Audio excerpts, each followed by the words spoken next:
Are y'all ready to go off the trails? I'm the Cryptid Huntress, Jessica Jones, and I'm ready to take you on a legendary journey. Right now, we welcome you to Off the Trails right here on Spaced Out Radio's YouTube channel. If you haven't hit subscribe yet, please do, because we would really appreciate it.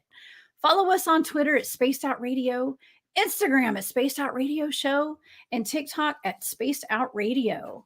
You can find me, the Cryptid Huntress, at thecryptidhuntress.com and visit my shop, War Woman Goods, and please subscribe to my YouTube channel, The Cryptid Huntress.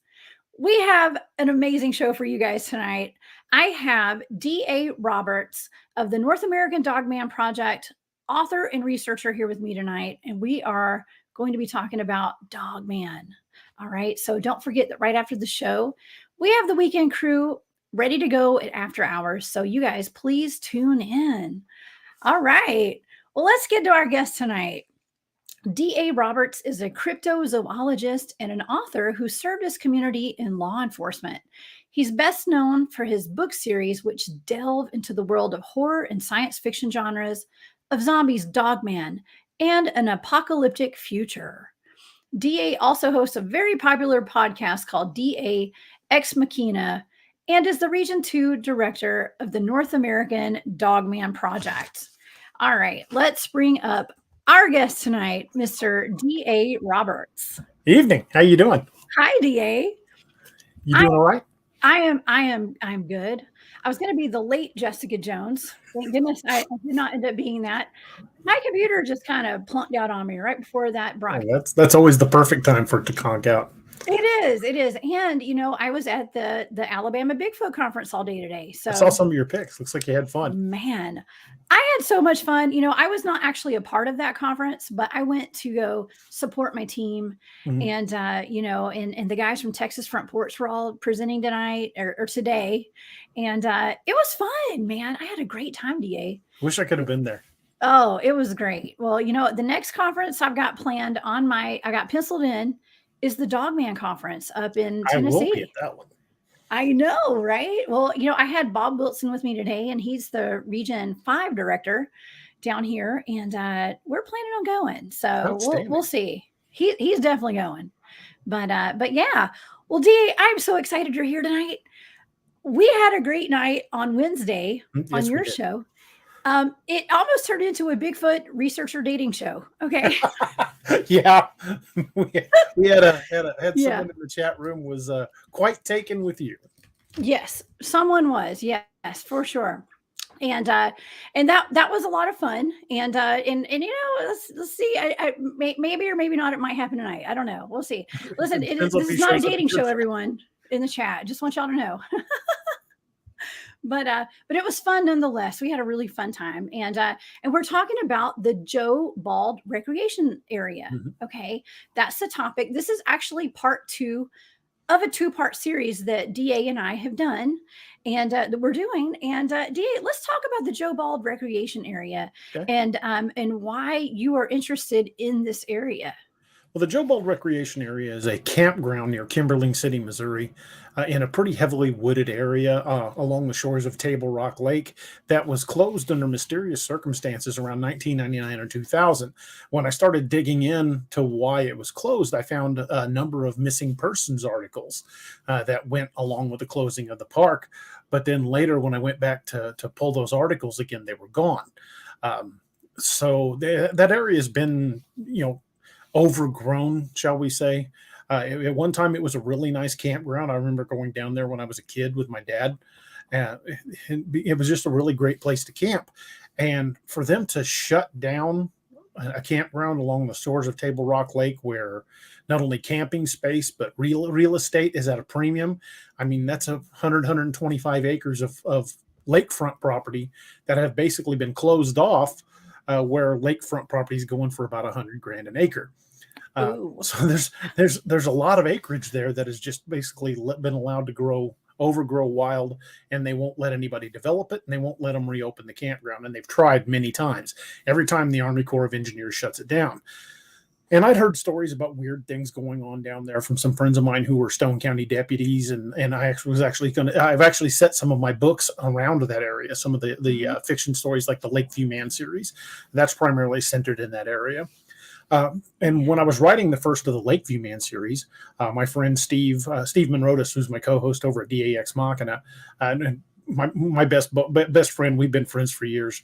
We were going to go out one night, me and him and our wives, and we were going to go out to dinner. And I said, hey, why don't we go down to the old Joe Bald campground and shoot a promo nice date video. Night. Yeah, well, yeah, you'd have to know our wives. That's not unusual. We like creepy. Sounds like my kind of ladies. Yeah, they're a lot of fun. But I said, why don't we go down to the old Joe Bald area, shoot a promo video for Lakeview Man, and then cruise on over to Branson and go out to eat. And they're like, hey, that sounds like a lot of fun. Maybe we'll see something creepy while we're down there. So we take a drive down to the Joe Bald area, and again, it's you're not even supposed to be in there after dark. You can still get access to it by road, but all of the old campsites are completely overgrown. And if you go down there in the summertime, you can't see more than a few feet off the road. It's heavily overgrown. So we go down there, find the old parking lot, pull in, and I get out to shoot a video. Well, we're while in the process of shooting this video, we didn't really notice anything. Just thought it was, the normal night sounds, nothing really weird going on. And we shot the video, got in the car, went to Branson and ate dinner.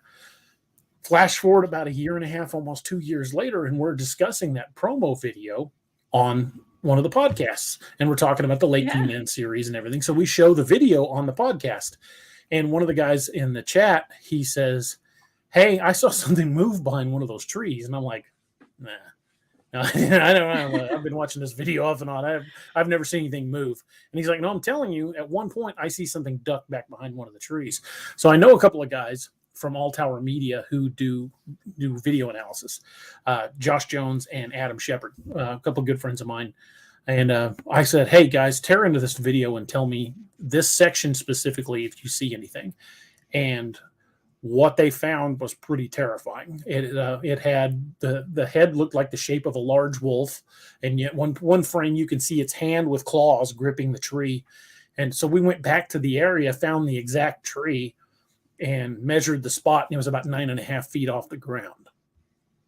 Well, DA, I happen to have some pictures of that area. Awesome. And I just took some screenshots from our show on Wednesday that we did. And so I'm sorry, I've been at the Alabama conference all day with the Bigfoot people. I didn't have time to ask you for the picture. I've been kind of rushed today, but I did take some screenshots to show our audience tonight. So this is the actual location right here. If you look across that bridge and to the left, that tree just to the left of the bridge, in the center of the frame is where it was looking out.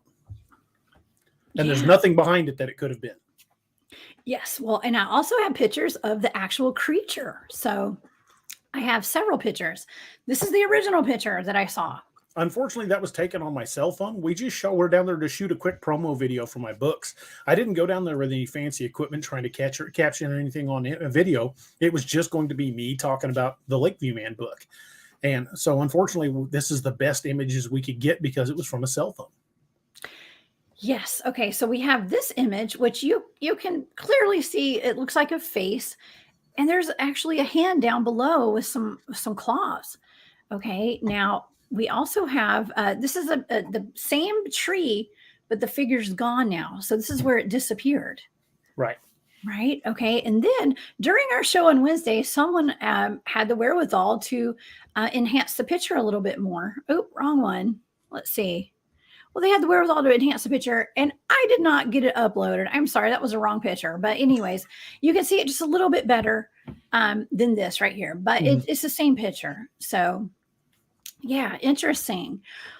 Well, you were very interested in this, and you asked me if I would remote view this creature and just the whole Joe Bald recreation area. And I did.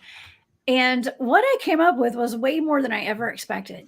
Okay. So I was actually expecting to maybe find a Dogman, maybe have some kind of Bigfoot activity or something.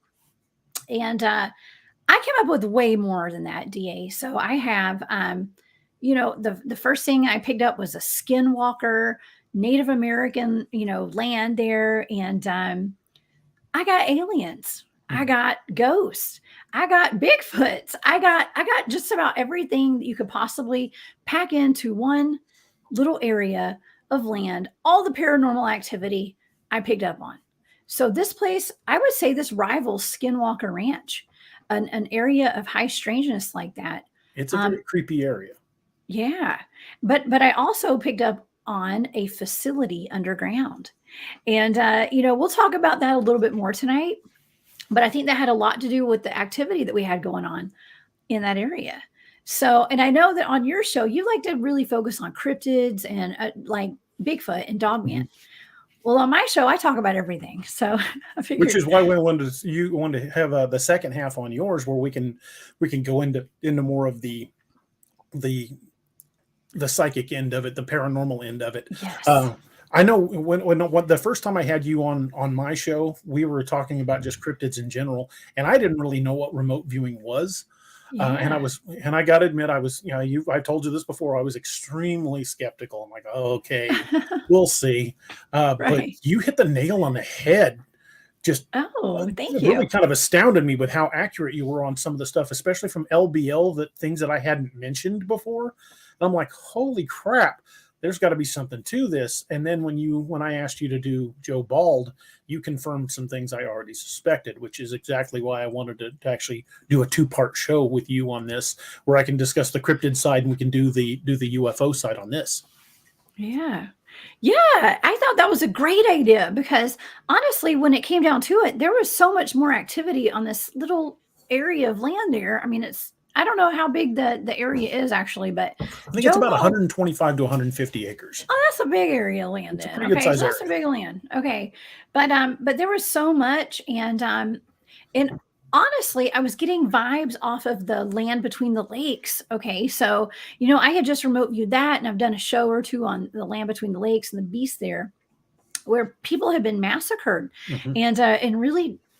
There's been a lot of death there. Let's just put it that way, and maulings by the Dogman. Now, I can't say right away that I picked up on Dogman, okay, in this area. I was picking up on Skinwalkers, which Skinwalkers, it turned out to kind of be a Dogman, DA, okay. And I was also picking up that this was a watcher, okay, and I didn't know what a watcher was. I wasn't really familiar with that. And, and so it took me 2 or 3 targets. I did 3 targets of this where I looked at it from different angles because the first target I did was going to be, it was just an overall view of the Joe Bald recreation area and the paranormal activity that goes on there. The second target was the creature that you encountered there that you didn't even know that was there. I looked into that. And then the third target was the facility that's underground. Okay. So yeah, but I was actually getting that whatever was there was watching you, and it was basically a security guard for that facility down there. Okay, so and there are missing people clusters right there. Mm-hmm. So there were several missing people. Now, what do you know about missing people down there? Well, originally when Steve and I first started digging into the area, like I said, we found, I think it was 8 or 9 actual online reports, but when I went back to look for those reports to like compile them for my blog, they were gone, and we haven't been able to locate them since. Now I know, especially if you're talking about the transient population, there's no way to really track that because nobody reports them missing. But people aren't allowed to camp in that area for a reason. If you're in there after dark, law enforcement will come down there and run you out of that place. Oh, wow. I think that's for your own safety, I think so personally. as well. Yeah, because they actually do, and in my data, what I was seeing is that they know more than what they're telling the public. Okay, and if you want to call that a government cover-up, call it a government cover-up, but there's something much more going on there than meets the eye. Oh, I definitely agree. Yeah. Yeah, well, I was not only getting that there's this Skinwalker, Dogman, there's several of them, and there's also Bigfoots on the property. Okay, so now have you heard of any Bigfoot activity there too? That area around Table Rock Lake seems to be I don't want to use the word hotbed because it's not like there's hundreds and thousands of sightings in that area. But when you look at overall the state of Missouri, the area around Table Rock Lake seems to be far more active. There's Bigfoot sightings, there's Dogman sightings, there's even been Ozarks howler sightings in that area. Table Rock Lake seems to attract a lot of high strangeness, which is why I chose it as the location for my book series, The Lakeview Man, because I write crypto fiction, but I try to make it as linked to real world as humanly possible. I research the behaviors of the creatures, the locations, talk to eyewitnesses, and I use these patterns, these eyewitness statements to create the basis for the behaviors of the creatures in the books. So the reason I chose that area is because of all the sightings. Yeah. Well, okay. So in your books, I know you focus on Dogman and, Bigfoot. What about ETs and UFOs? Have you ever incorporated that element into your books? I haven't, but that is coming. I've got a series called Codename Wild Hunt, which is about a military, a special forces unit that hunts dangerous cryptids. I have a second series that's a spinoff of the Wild Name series. It's going to be called Project Olympus. And what that is a friend of mine, Norman Meredith, and I have been working on the research for that, building it up. And it's going to be basically the same thing as Codename Wild Hunt, only they deal with alien threats. Oh, wow. Well, here's the interesting thing, DA, is that I picked up on ETs and little people. Okay. And so in little people, let me just preface this by saying, we have actually some people that go out and do research with me in the field have videoed on FLIR little people. And that's the only thing we can call them because they look like tiny little people, which may or may not be ET.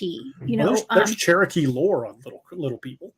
Really? Okay. Well, you have those at Joe Bald Recreation Area. It doesn't surprise me. I mean, Missouri historically, if you look back at this area, it's still largely wilderness. If you look at the Mark Twain National Forest, it runs all the way down to the Ozarks National Forest, which runs into the Kiamichi and Ouachita Mountains.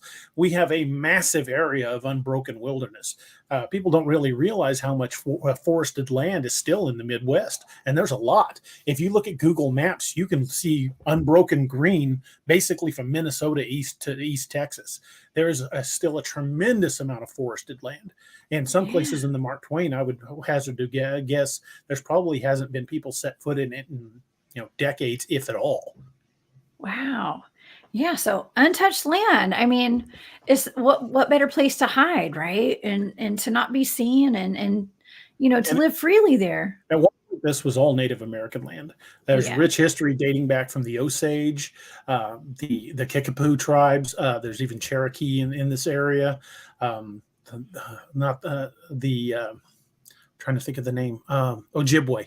There have been Ojibwe in this area. So there's a lot of tribes that have been in this area historically for the last, for hundreds of years.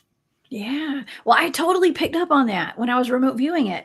I also, actually, that's the next thing on my remote viewing data was sacred land. Okay. It's very sacred. And but there's a whole lot of beings there, a whole lot of little people and a whole lot of ETs. Okay. I also got that there was a portal on the property. Okay. There may be multiple portals, but I did pick up on one where there is activity coming in and out of this portal. So there are ley lines that run through Missouri. Okay. Well, that would definitely make sense. It would definitely make sense. But, when I was picking up on the missing people there, okay, I was picking up that's the main reason why DNR and whoever runs this property shut it down was because it was getting out of control. Okay. Out of control. And, whether that has to do with Dogman or not, I'm not sure if they knew about that, but they just knew there were people going missing. Well, it's not the only park they shut down. There's another campground about the same size, maybe a little bigger, called Combs Ferry. It's only a few miles away as the crow flies across the lake, but by road, it's about 15 to 20 miles if you've got to drive around the lake to get to it. But Combs Ferry was also shut down but the thing about Combs Ferry is I can find no reason why. There's nothing that says why they shut Combs Ferry down. But as opposed to Joe Bald, where you can still drive in it, but they'll run you out during the day, Combs Ferry, they bulldozed off the entrances. And it's like I said, it's a couple hundred acres. Well, it's actually more than 100 acres of prime real estate along Table Rock Lake, where real estate is fetching high prices. And it's completely bulldozed off, and you can't get to it except by water. Wow. Wow. Well, all right. So I obviously picked up on that creature that was there in the Mhm. background. And, and I was getting that this was like that area is a hunting ground for it. Okay. And, it's very dangerous there. So the fact that you were not attacked and, that happened and you guys had that videoed in the background, it first of all, it backs up the idea that that is a watcher and it was just Mhm. watching you. Okay. Because I feel like if it wanted to hurt you, it would have hurt you. It was Okay. close enough that based on my training and experience from law enforcement, we have what's called the 21-foot rule, Hmm. and we train for that. And basically the 21-foot rule says if somebody with a knife can get within 21 feet of you before you can draw your weapon, you're probably going to get stabbed and killed. And it's backed up with practice and time over and over again. If somebody's charging at you and they're at 21 feet or closer, you're not going to get your weapon out in time. Oh my Um, gosh. it just That's won't pretty happen. far. And That considering 21 feet.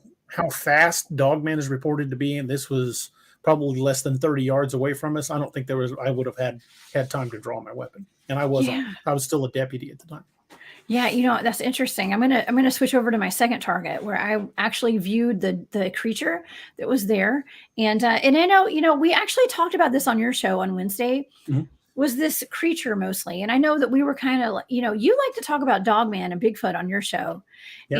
and so I figured we talk about the other stuff here, but I do want to touch on all this because it's a big part of what we're talking about tonight is this dog man. Okay.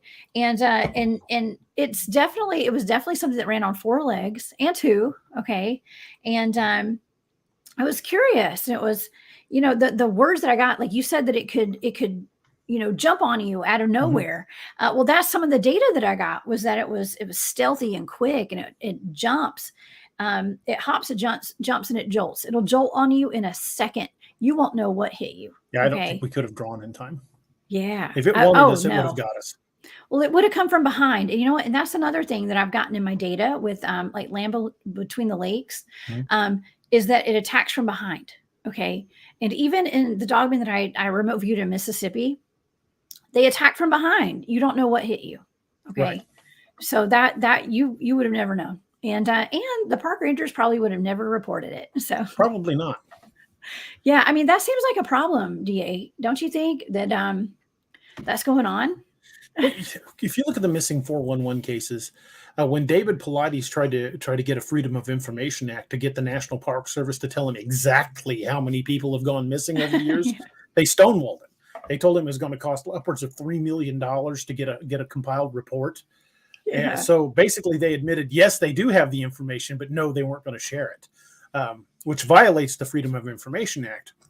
However, the $3 million price tag's a little daunting, but Yeah. they absolutely stonewall anybody that wants to find out how many people have gone missing in national parks, and I think it's far more than we know. Oh, absolutely. Absolutely. Well, this is not even a national park or a state No, park. no, This is it's a just a campground. okay, so this wouldn't even be on David Paulides's list No, of ma'am. places. So imagine all the places all over that are not reported. Well, considering the number of missing 411 cases that David Paulides has been able to document, that I think that's just a small percentage of what goes on in the national parks, and that's not even including what happens outside the boundaries of these national parks. Mhm. And like I Yeah. said, the Mark Twain National Forest does cover a huge chunk of Missouri, and it runs right through that area. So strange things happen in the Mark Twain all the time. Yeah. Wow. Yeah, I was actually in Alabama today, and I was near the Talladega National Forest, and in Oxford, Alabama, and there's missing people clusters in that area, around Cheehaw, and it's a little unnerving, knowing that I do research. We do research all over the South, but just not knowing is the scary part, I guess. But yeah. But okay, so let's get back to this target here. So Sure. this dog man, okay. A lot of people that are watching tonight probably, I don't know if they were able to watch this on Wednesday night or not, but I'll go over this just a little bit. This dog man, this thing that was behind you, peeking out behind that tree, it was watching you, and it's considered a guardian of a facility that's Mhm. underground there. Okay. Now, did you even know there was an underground facility? I had no idea, but Yeah. it doesn't surprise me. I mean, Table Rock Lake, Lake of the Ozarks, most of the major lakes in Missouri are all man-made lakes, and if they aren't, and they were constructed by the Army Corps of Engineers, so if they wanted to hide something, the construction of a lake is the perfect place to hide something. It would be. Wow. And it's government run. So, Lord knows we can't trust them. I mean, I'm learning now. No, absolutely not. I sure don't. Okay, but it's top secret. Okay, Mhm. this facility is top secret, and this Dogman is security for that base. Okay, and it's part of a black project or some kind of dark project that has ties to the Pentagon. Okay.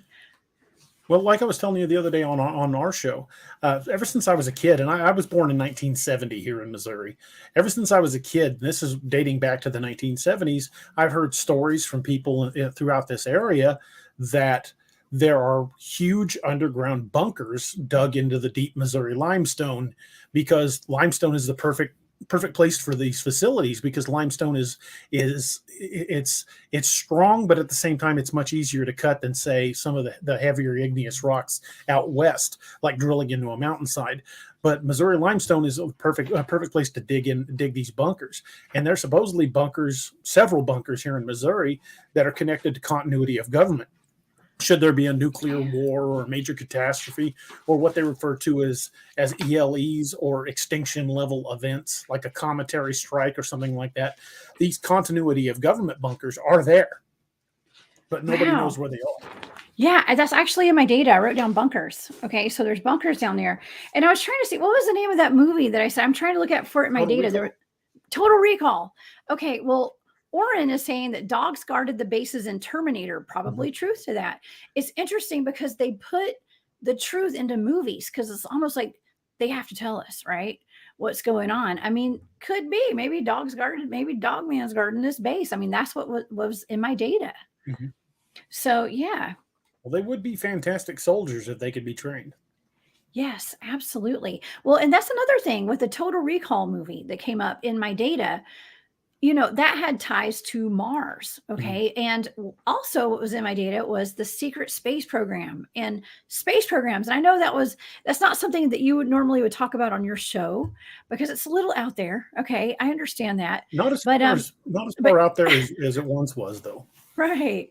Well, we can talk about it on my show tonight. Okay. Absolutely. Because, I don't know a whole lot about the secret space program.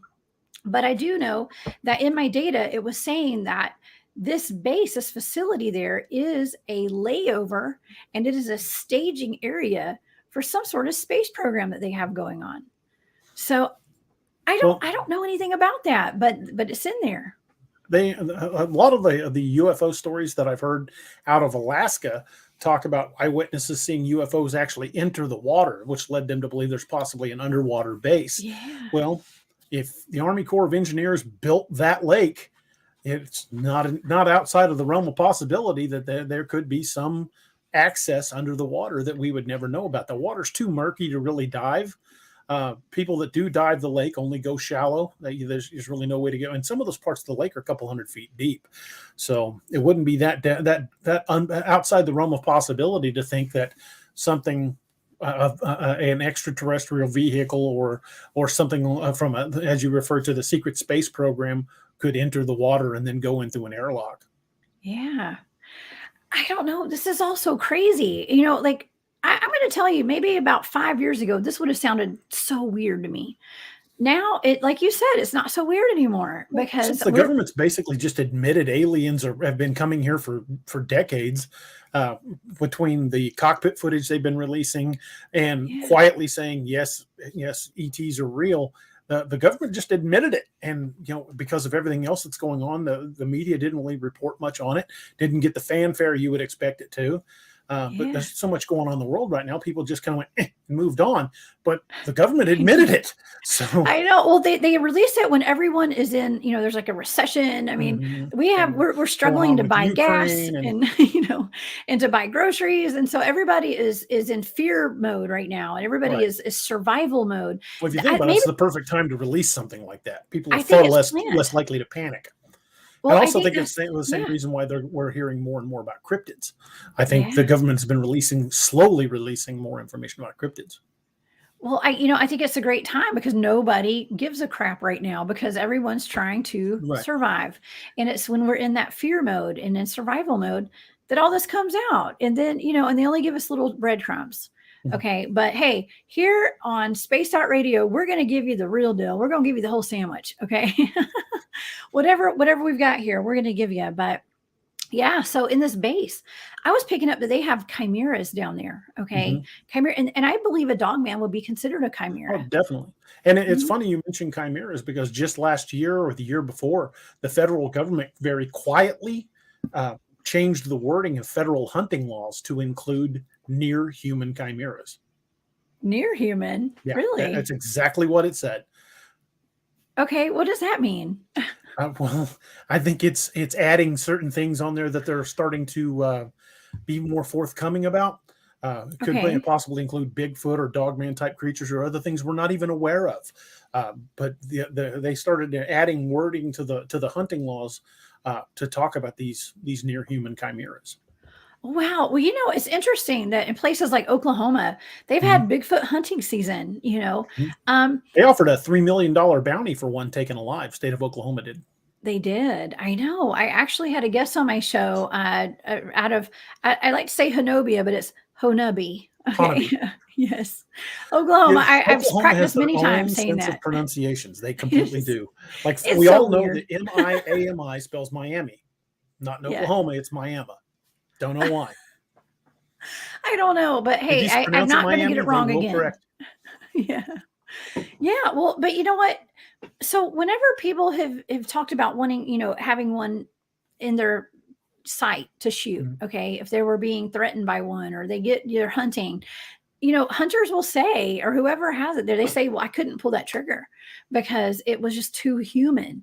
Okay. I mean, is there a chance that these are chimeras, like Dogman especially?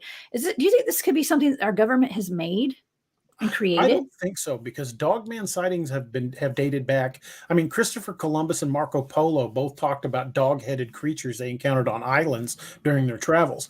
The first sightings of Dogman-like creatures in the LBL area, which was actually known as the land between the rivers, was in the 1600s by French trappers, what they referred to as the loup-garou. Then you've got dog-headed type entities like Anubis in Egyptian mythology. The werewolf stories. The condition of cynocephaly is a condition of a humanoid body with a dog head. One of the Catholic saints is known as the dog-headed saint. He's depicted in a lot of iconography as having the head of a dog. I believe it's Saint Christopher. Yeah. I'd have to double check that to be sure. I believe it is. So I think maybe the government has experimented on these creatures, but I don't think they created them.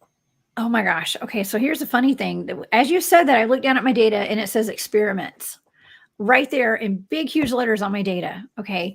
So absolutely they have a main area. This is the underground base. There's a main area where they do experiments and there's ET involvement. Okay. So this is where it's getting a little weird. Okay. So I actually was viewing an elevator that takes you down into this facility at the Joe Bald Recreation Center. Really? And I want to find. I did. I'm going back down there with my thermal here very soon to see what I can find. Yeah, well, there are ETs involved in this, okay, and it's deep underground, and it has something to do with the mounds, okay. So, being Native American land and having a lot of Native American like energetics there, in some way or another, there is a mound, okay. So just go search out that mound, okay, if you're out there. But there's something I really hope, like I said on Wednesday, I hope I don't get a knock on my door tonight, okay.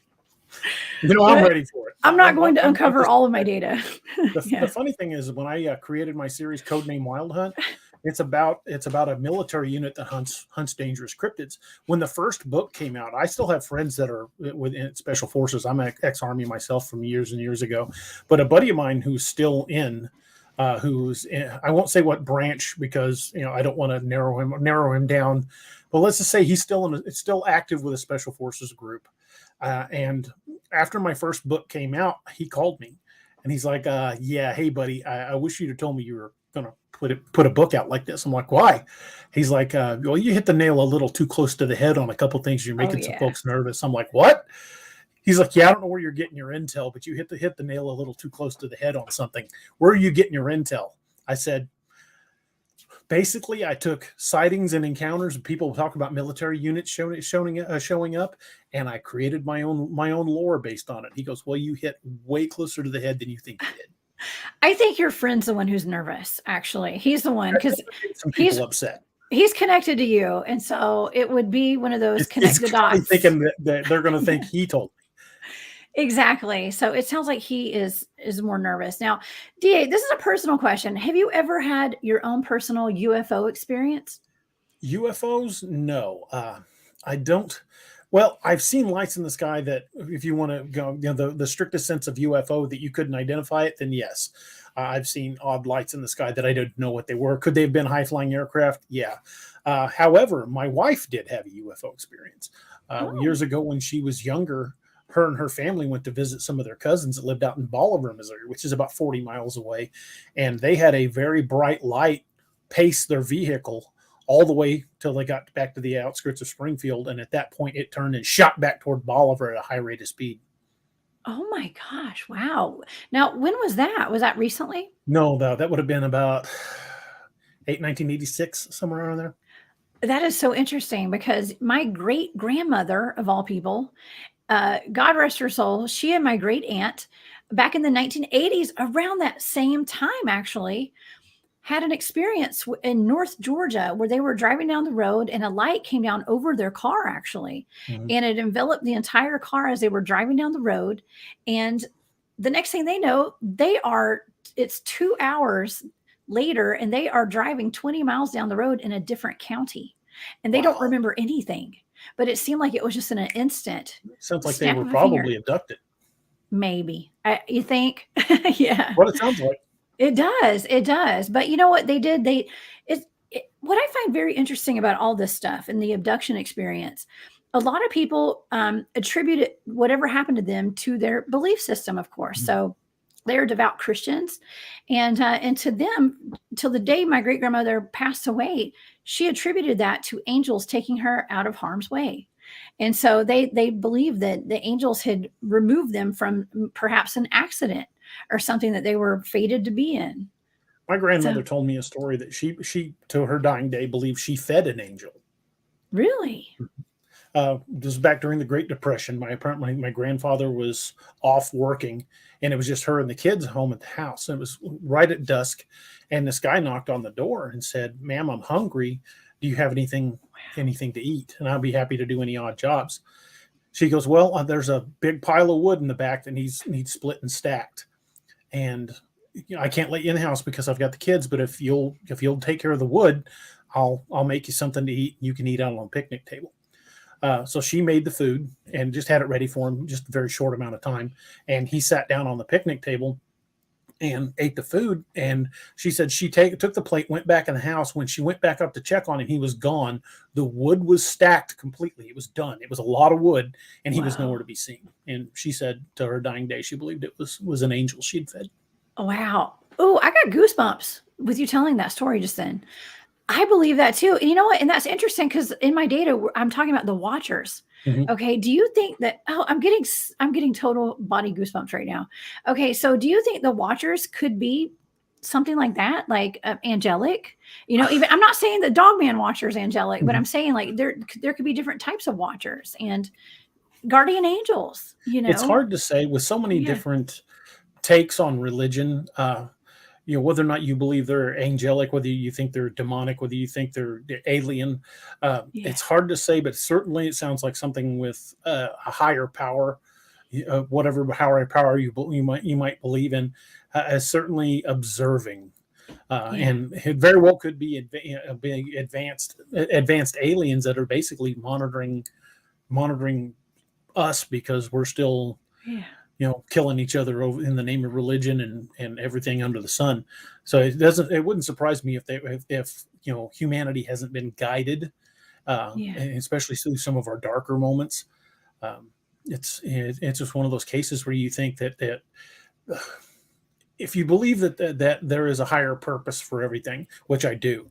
I think if you don't believe in something bigger than yourself, you're kind of living a pretty shallow life. Yeah. But if you believe in something bigger than yourself, that humans have a destiny, that I think that we're being helped along to that. I mean, just look how much our technology is advanced since I was born. I mean, when I was born, we had black and white TV with no cable, and now I can carry the internet around in my pocket. Technology is massively advanced. Yeah. Now, this might be kind of a loaded question, but where do you think religion fits in with the Dogman phenomenon? I mean, because some people think that Dogman is a demon. Considering most of the Dogman encounter reports I've gathered over the years weren't exactly what I would call peaceful.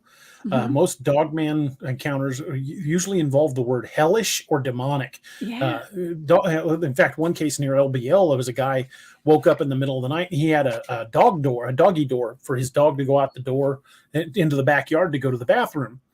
And his dog woke him up one night upstairs in his bedroom. And the dog was freaking out. So he gets up, follows the dog downstairs about half asleep, and he goes into his kitchen, turns the light on, and there's a dog man about halfway through that dog door trying to get in. Oh, no. And of course he grabbed a gun and shot at it, and it pulled back out and took off. And then, the next morning he nailed that dog door shut. But most Dogman encounters include that element of danger. They're described as being dangerous from predatory animals. So I don't think they really have our best interest at heart. So I don't think they're angelic. If anything, I would say they would be more on the demonic side. But I do believe they're flesh and blood creatures. Yeah, I actually have gotten that in a lot of my data, especially with the LBL, the beast of LBL, which is not just one beast, everybody. It's a lot of them. Mm-hmm. Okay. And anytime I have remote view Dogman, it has the data is like hell, demons, evil, things like that. So I haven't gotten a whole lot of, angelic Dogman. Right. There's not a lot of that's like things that doesn't even go together. Yeah. Dogman and Gugway, for some reason, there just aren't peaceful encounters with those creatures. They're not. Now, Werewolf 5674 says in the book of Enoch, there are evil angels that were called the Watchers. Now that's interesting because that's what my data was referring to, that Dogman, that Skinwalker, as a watcher. Well, what people forget, and again, I'm not a huge Christian Scientist, so if anybody has better information and wants to correct me, feel free. But from what I remember going to Bible school when I was a kid and listening to Sunday school and my parents and everything, Lucifer wasn't the only angel that fell. And some of them were nearly as bad. Yeah. Oh yeah. There's more than just that, right? There's a question in the chat tonight, DA. What is your take on the Texas Dogman photo? Now that thing's been going around. The one out of Amarillo? Yeah, it's all over the place. The one at the zoo, I believe. I do too. Really do. If you look at it, if you blow the image up, it looks like it doesn't have normal proportions for any kind of animal. The head looks disproportionate to the rest of the body. And if you look at the one leg is almost straight up and down like it's stuck on a pole. It just doesn't look natural to me in any way, shape, or form. I think it's a hoax. I think it is too. I actually thought it looked like a man with a towel on his head. Okay, like a hat or a mask. Dogman exists, but I just don't think that picture's real. I absolutely believe and know through my remote viewing that Dogman does exist. Dogmen do. Probably dog women. I don't know. Have we found any dog women yet, DA? That's a good question. That's the thing. It is with a bipedal canine, it would be tough to tell. I mean, you from a distance, the only way you can really tell that the sex of a dog is you got to look, right? You got to look. So to be honest, keep it PG. I'm just kidding. When I saw the Dogman that I saw in LBL, I wasn't checking up its skirt. I was more. I mean, I had my phone in my hand with the camera app on, looking to film something when Nick Valente and I were going through LBL. And when I saw it, the phone was completely forgotten. I was like, oh, I couldn't even talk. I was like hitting Nick in the arm and pointing. Yeah. I mean, I didn't get an ounce of film, but I had about a yeah. 10-second sighting. Well, that's how it usually is. I completely quit trying to. I've honestly never been the kind of person that wants to document my experience. I am an experiencer, and I love experiencing. I'm not out to prove things to people, but I love talking about stuff. So all of my experiences, because anytime we do take equipment, it completely clunks out on us. The batteries drain, we lose our recordings, like they delete themselves, and you I've know experienced that too. I've had batteries go dead just for no reason. Yeah, I mean it's just part of the game, and it's just all about the paranormal research that we do. So yeah, I actually sat through a couple of presentations today where people talk about that at the Bigfoot conference today. So it's just part of it. But yeah, but there has to be a female dogman, okay? Because If in they order to are a make flesh other and blood dogmen, creature, which I believe they do, there's going to have to be both male and female for them to be able to continue to populate. yeah, but I know this sounds silly, but with the Patterson Gimlin film, there's Patty, and she's got you can see her breast. Mhm. I don't know. Maybe one day we'll see a Dogman picture. I've never seen a clear Dogman picture before, so I've seen some that were clear-ish, um, but like in the case of ours, I didn't even know I was filming one. So, when I uploaded the video to YouTube, I saw eye shine in a number of spots, and I thought, well, that's odd. But then again, Missouri and at night you're going to see eye shine. It just happens. You're out in the woods, you're going to see eye shine. So I didn't really think too much about it. But even the image we got. It's a still taken from a grainy cell phone video. It's not real clear, but if you look at it, if you want to bring that up again, mhm. I think it's clear enough. I mean, you look at that, you can see the shape of a wolf-like head, and you can see its hand.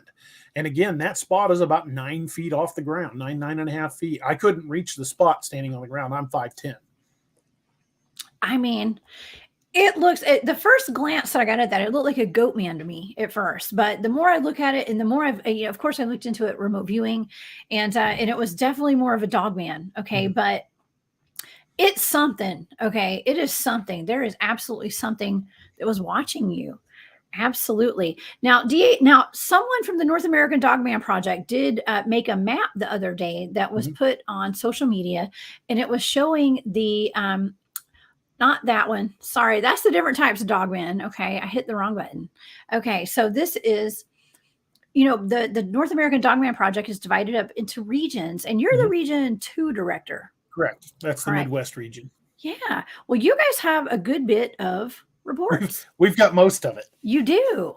And that actually was kind of surprising to me, but actually it's kind of not, because we always hear about the Michigan The Dogman. Beast of Bray But Road, the Michigan Dogman, yeah. the Hound of Hannibal. There's been numerous sightings of dogmen near Hannibal, Missouri. Wow.